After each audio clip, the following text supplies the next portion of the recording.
Welcome to the Tech Egg. Don't get scrambled. Enjoy the video.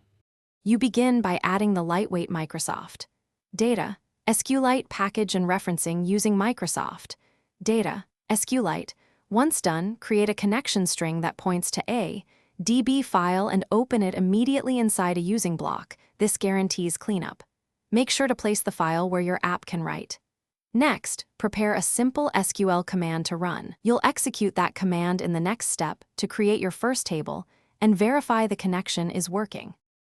With the connection open, create a SQLite command to run create table only if it doesn't exist.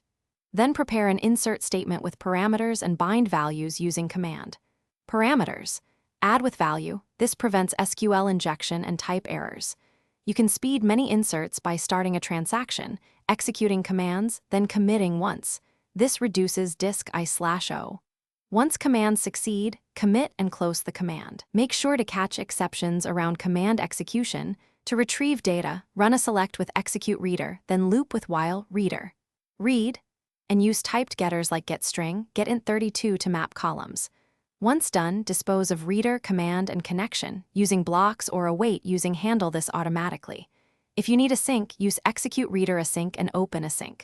Finally, if something goes wrong, like a locked database, check for unclosed transactions or multiple writers. Closing the offending connection or switching to WAL mode often resolves concurrency errors quickly. Thanks for watching. Consider subscribing if I helped unscramble your problems.